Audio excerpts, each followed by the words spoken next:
Praise the Lord. आप सभी को जय मसीह की। एक बार फिर से परमेश्वर के वचन से हम लोग सीखेंगे कि परमेश्वर का वचन हमें क्या सिखाता है।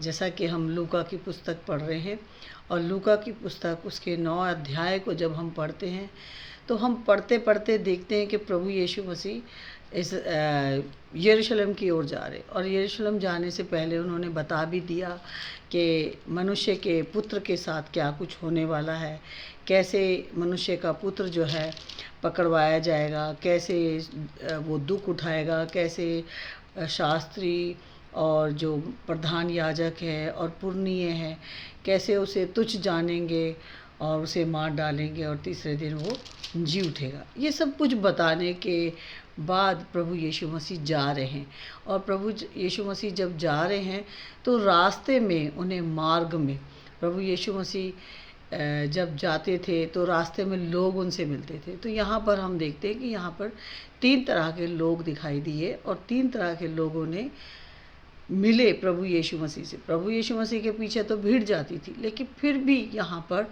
3 मनुष्य मिले। हमें उसमें से चेक करना है कि ये वाला कहीं मैं तो नहीं, कहीं ये परमेश्वर का वचन मुझसे तो नहीं कह रहा, क्योंकि परमेश्वर का वचन काटता है और जब तक हम परमेश्वर के वचन को नहीं पढ़ते तब तक हम नहीं समझ पाते कि परमेश्वर का वचन मुझसे और आपसे क्या कह रहा है। यहाँ पे लिखा है कि जब वे मार्ग में जा रहे थे तो किसी ने उससे कहा, वो मार्ग में प्रभु यीशु मसीह को देखने के बाद कहता है कि जहाँ जहाँ तू जाएगा मैं तेरे पीछे हो लूँगा। लेकिन प्रभु यीशु मसीह ने उससे क्या कहा, लोमड़ियों के भट और आकाश के पक्षियों के बसेरे होते हैं, पर मनुष्य के पुत्र को सिर धरने की भी जगह नहीं। यहाँ हम देखते हैं वो मार्ग है और वहाँ पर एक व्यक्ति है जो उससे कहता है जहाँ तू जाएगा। वो प्रभु यीशु मसीह के पीछे चलना तो चाहता है, लेकिन प्रभु यीशु मसीह ने कहा मेरे पास, मनुष्य के पुत्र के पास सिर धरने की भी जगह नहीं। दूसरी बात फिर उसने दूसरे से कहा मेरे पीछे हो ले। उसने उससे कहा मेरे पीछे उसे हो ले। उसने कहा हे प्रभु मुझे पहले जाने दे। उसने प्रभु यीशु मसीह को पहला स्थान न देकर दूसरा स्थान दिया। कहा कि पहले मुझे जाने दे कि मैं अपने पिता को गाड़ दूं।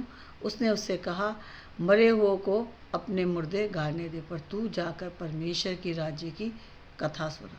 यहाँ एक दूसरा व्यक्ति है जो अपने काम को, जो उसका पास काम है या उसके परिवार में उसका पिता है, दुखी है, तकलीफ़ है, लेकिन वो क्या कह रहा है, पहले मुझे जाने दे। जबकि परमेश्वर का वचन हमसे, मुझसे और आपसे क्या कहता है, पहले उसके धर्म और राज्य की खोज करो। मार्ग जो कि सत्य, जीवन और मार्ग प्रभु यीशु मसीह, जहाँ वो लोगों से मिलता था और लोग उसके पीछे जाना चाहते थे, लेकिन उसने कहा मेरे पास सर रखने की भी जगह नहीं। और तीसरा व्यक्ति जो है, और एक और ने भी कहा हे प्रभु मैं तेरे पीछे हो लूँगा। उसने कहा मैं तेरे पीछे चलूँगा तो सही, पर पहले मुझे जाने दे कि अपने घर के लोगों से विदा ले आऊँ। घर के लोग, पहला स्थान उसने अपने घर के लोगों को दिया। तो यहाँ हम देखते हैं 3 तरह के लोग हैं जिन्होंने अपनी बात प्रभु से कहा कि हमें पहले ये करने दे, पहले मतलब मैं तेरे पीछे हो लूँगा। लेकिन प्रभु यीशु मसीह ने कहा मेरे पास जगह नहीं है, क्योंकि आज मनुष्य अपने घर के लिए चिंता करता है और प्रभु को वो पहला स्थान देना नहीं चाहता, क्योंकि उसको अपने घर की चिंता होती है। दूसरा इंसान, उसे अपने परिवार की चिंता होती है, और तीसरा इंसान वो कहता है मैं अपने घर वालों से पहले मिल आऊँ तब मैं तेरे साथ चलूँगा। तो यहाँ प्रभु हम मुझे और आपको सिखाना चाहता है कि प्रभु कहता है कि उसने कहा कि जो कोई अपना हाथ हल पर रख कर पीछे देखता है वे परमेश्वर के राज्य के योग्य नहीं। ये वो लोग थे जो प्रभु के साथ चलना तो चाहते थे, लेकिन प्रभु ने कहा अगर तुमने पीछे मुड़ के देखा कि तुमने पहला स्थान अपने घर वालों को या अपने परिवार के सदस्य को या अपनी उन चीज़ों को दिया जो मैं तुम्हें सब कुछ दूंगा। उसने हमसे वादा किया, मुझसे और आपसे वादा किया कि पहले मेरे धर्म और राज्य की खोज कर, मैं तुझे दुनिया की चीज़ें दूंगा। ऐसी कौन सी चीज़ है जो परमेश्वर हमें नहीं दे सकता? क्या हमें घर नहीं दे सकता रहने के लिए?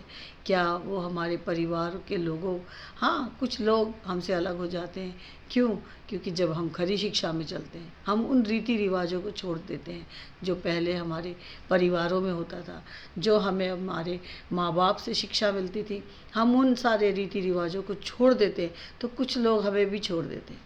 लेकिन अगर परमेश्वर के राज्य में जाना है, क्योंकि परमेश्वर ने कहा है, जो पीछे मुड़ के देखता है, पीछे मुड़कर, एक ऐसी स्त्री थी जिसने देखा, वो थी नूह की पत्नी, जो कि लूत की पत्नी, सॉरी, नूह की नहीं, लूत की पत्नी थी, जिसने पीछे मुड़ के देखा था। और पीछे मुड़कर देखने से क्या हुआ?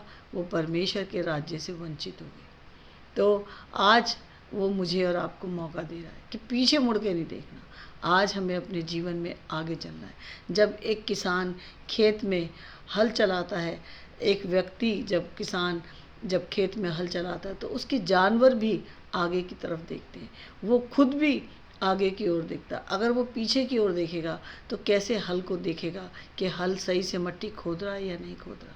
तो प्रभु का चेला बनने के लिए, यीशु मसीह के पीछे चलने के लिए, हमें पहले उसके धर्म और राज्य की खोज करनी है। पहले हमें ये नहीं सोचना कि मेरे पास जगह है या नहीं है। मैं प्रभु का काम करने के लिए आपको उसकी आज्ञा का पालन करना। अगर हम उसकी आज्ञा का पालन करेंगे, तभी हम उसके चेले ठहराएंगे। जिस तरह से यहाँ पर मार्ग में जो व्यक्ति मिले थे, और प्रभु यीशु मसीह ने उनसे यही कहा कि पीछे मुड़ के नहीं देखना। आज मुझे भी और आपको भी, जो प्रभु यीशु मसीह की सेवा का काम करते हैं, जो लोग प्रभु यीशु मसीह का सुसमाचार फैलाते हैं, उन लोगों को पीछे मुड़ के नहीं देखना। ये प्रभु की आज्ञा है जो मेरे और आपके लिए। आइए हम प्रार्थना करें। महान जीवित पिता परमेश्वर, मैं आपका धन्यवाद करती हूँ सुंदर दिन और समय के लिए। पिता, यही चाहती हूँ कि जो आपका वचन है उसमें मैं पहला स्थान आपको दूँ। अपने जीवन में कार्य करने से पहले मैं आपको स्थान दूँ, क्योंकि आपने मुझसे वादा किया है कि पहले मेरे धर्म और राज्य की खोज कर, तो मैं तुझे दुनिया की वस्तुएं दूंगा। और आपने दी भी है। ऐसी नहीं है, आपने मुझे रहने के लिए घर दिया है, और पहनने के लिए कपड़े दिए हैं, खाने के लिए रोटी दी है, क्योंकि आपने कहा है पहले आपका राज्य है। तो प्रभु जी, मुझे अपने राज्य के लिए इस्तेमाल करना। प्रभु जी, मुझे अपने कार्य के लिए हिम्मत, ताकत और बल देना, बुद्धि, समझ और ज्ञान देना। और मेरे उन बहन भाइयों को भी जिन्होंने अभी तक यीशु आपको नहीं जाना, अपनी चिंता फिक्रों में लगे हुए हैं, अपनी पारिवारिक समस्याओं में लगे हुए हैं, अगर वो अपने हृदय को खोल दें और आपका वचन पढ़े और आपके सामने अपने गुनाहों का अंगीकार करें, तो पिता, आप उन्हें अपने राज्य का वारिस बनाने के लिए तैयार हैं। क्योंकि आपने कहा, देख मैं द्वार पे खड़ा खटखटाता हूँ, जो भी मेरा शब्द सुनकर द्वार खोलेगा, मैं उसके साथ भीतर वास करूँगा। क्योंकि आपका शब्द किसी न किसी मनुष्य के द्वारा किसी न किसी के पास पहुँचता है, क्योंकि आपका वचन ही दो धारी तलवार है, जो गांठ गांठ गूदे गूदे को अलग करता है।